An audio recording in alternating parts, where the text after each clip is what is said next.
Okay, buddy, what do you think of Wilkins coffee? I never tasted it. Now, what do you think of Wilkins? Forgive my impertinence, but has anybody asked you why you are sometimes difficult to understand? Because I use the right hemisphere when they're trying to use the left hemisphere. Okay, well, simple. I'll try and get back on the left. You see, when the people ordinarily people are trained to try to follow you and to connect everything you say with what they last heard. They're not prepared to use their wits. They're only prepared to use the idea they picked up the first time and try to connect it to another idea. You know, people who don't drink Wilkins coffee just blow up sometimes. Oh, that's a lot of... See what I mean? Well, for heaven's sake, this present time we're moving into, this electric age, is the dawn of much the greatest of all human ages. There's nothing to even remotely resemble the scope of human awareness and human... Getting on the Wilkins coffee bandwagon? Never. No! You either go with Wilkins or you just don't go. Kind to think that all these things that you imagine to be of such enormous importance, like, for instance, this thing we're doing now on television, because a lot of people goop at television for hours every day, you're inclined to think that's an enormously important thing. And I just think it's a sort of sign of the kind of vacuity that comes when a civilization breaks. It's like the circuses in Rome. If it had been a Marshal McLuhan, then, you see, Caius Marcius McLuhanibus, he would have written a great book about the circuses, and he'd have said, here's this new civilization coming. There's no medium. No, they had no new technology. But Caesar, by the way, educated the Gauls by war. This is the approved Western method of educating backward areas, is warfare. And Alexander the Great did it that way. Napoleon, I was reading a book on the Russian Revolution the other day in which the author was explaining enthusiastically that the great forward thrust in Russian institutions came from the Napoleonic invasions. And then from the Crimean War.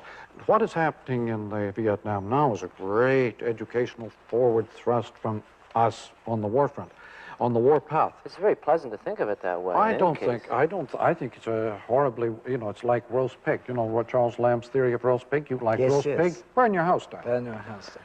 Well, that's how we do it. Yes, and this is why I'm a bit inclined to agree with you. But I don't think it's done consciously. I think that's just because... Oh, no, we never do anything consciously. No. Would you? Care for a cup of Wilkins coffee? No, I don't like coffee. This has been a public service. One last point from me. You've said that advertising is the folk art of the 20th century. In what sense is it an art?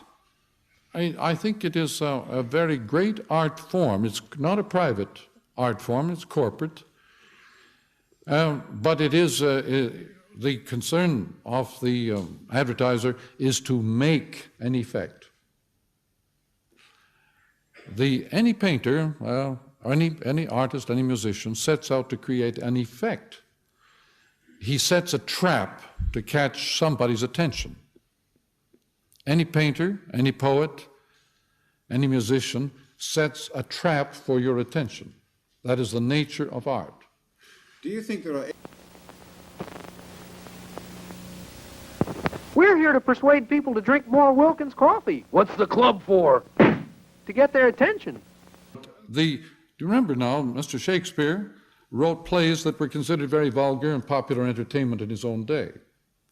And nobody had any criteria for measuring his greatness at that time. He was a popular artist.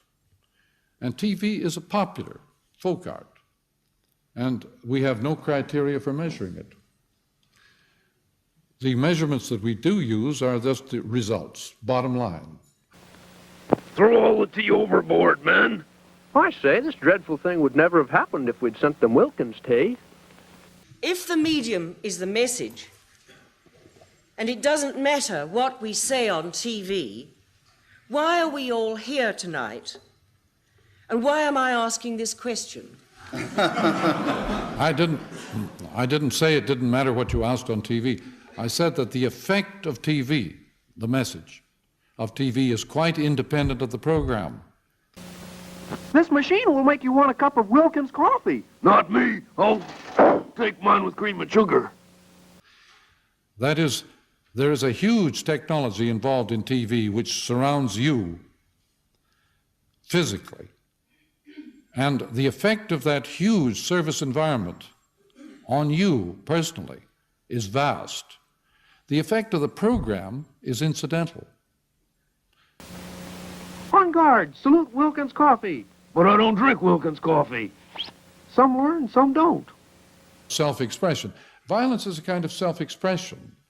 And so that the quest for identity, the person who is struggling to find out who am I, by all sorts of maladjustments, all sorts of quarrels, all sorts of encounters, such a person is a social nuisance, of course.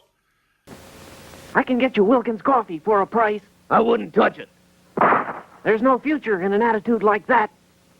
But the quest for identity goes along with this bumping into other people in order to get to find out who am I, how much power can I exert, how much identity can I discover that I possess by simply banging into other people.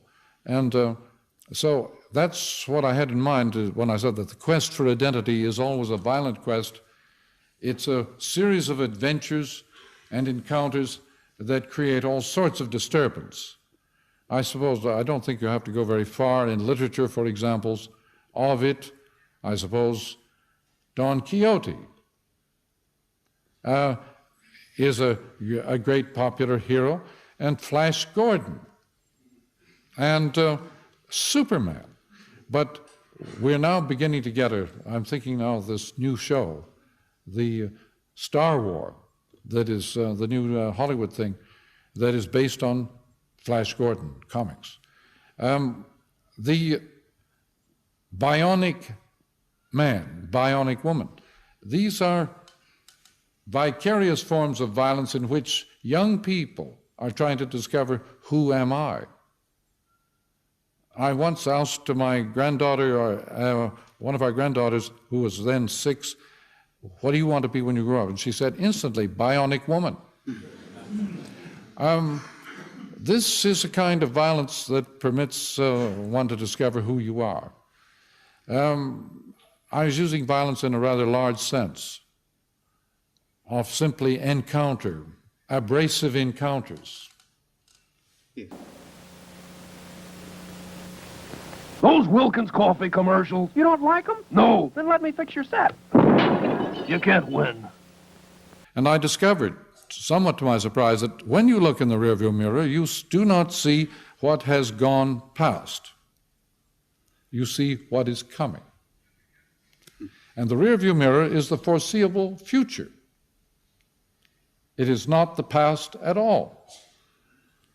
The title, the phrase rearview mirror, appears to distort the situation. Most people think of it instinctively from the sound of the phrase, it must be the past. In terms of media, of course, the thing that is occupying the foreground in terms of the rearview mirror is nostalgia. Nostalgia is the name of the game in every part of our world today. I love these Wilkins coffee commercials, don't you? I'm tired of them. Just kidding, Mr. Wilkins. Also the shape of things to come. When people have been stripped of their private identities, they develop huge nostalgia. And nostalgia for the jeans and Levi's of the young today are nostalgia for granddad's overalls. His work clothes have now become the latest costume. But this is a rather mysterious thing. The costumes worn by the young, the fashionable costumes, are really very old hat and nostalgic. And someone called it international motley. That the costumes worn by the young today are a kind of international motley or clown costume. Want some Wilkins coffee with your strawberry shortcake? Can't say that I do. You can't say that you don't either. And paradoxically, the clown is a person with a grievance. His role in medieval society was to be the voice of grievance. The clown's job was to tell the emperor or tell the royalty exactly what was wrong with the society. He often lost his head in the process. But the clown, the international motley of our time, the clown is trying to tell us his grievance. The beards and the hairdos and the costumes of the young are a manifestation of grievance and anger. Wilkins makes good coffee. Ooh, better coffee? Wilkins makes the best coffee. Congratulations. Serious question, Professor.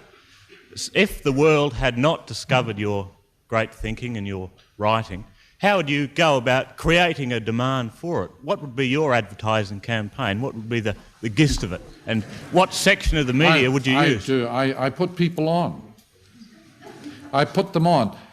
Putting people on means teasing them, challenging them, upsetting them, befuddling them. Any comic puts on his audience by hurting them. You can't name a comic who doesn't put on his public by hurting them. The technique of putting people on, in my case, consists simply in pointing to the things they have ignored, the things that concern them very nearly, but have been totally pushed aside as insignificant. A put on is a sort of situation that I study a good deal. Can advertisers use it to effect? Advertising is, to a large degree, put on, yes, and there has to be a certain comic element in the good advertising. Comic is always the registration of a grievance. The funny man is the man with a grievance, whether it's W.C. Fields or Rabelais. What's the grievance of an advertiser? What kind of grievance would it be? Obviously, it could vary, but the grievance, of course, is you're not buying my product. And yes, I suppose, yeah. Any last request, like for a cup of Wilkins coffee? No. You don't drink Wilkins? No. How shocking. very simple. See it in a new light. Yes, in the glasses this time. Does the fact that Professor Bronowski's book, The Ascent of Man, the fact that it was on the bestseller list in America for month after month, is that a victory for advertising and marketing, or is that a victory for Professor Bronowski's ideals and the message he was trying to get across? I didn't see his shows, and of course, The Ascent of Man is a popular cliche, also very nostalgic, since that is not necessarily the way things are going.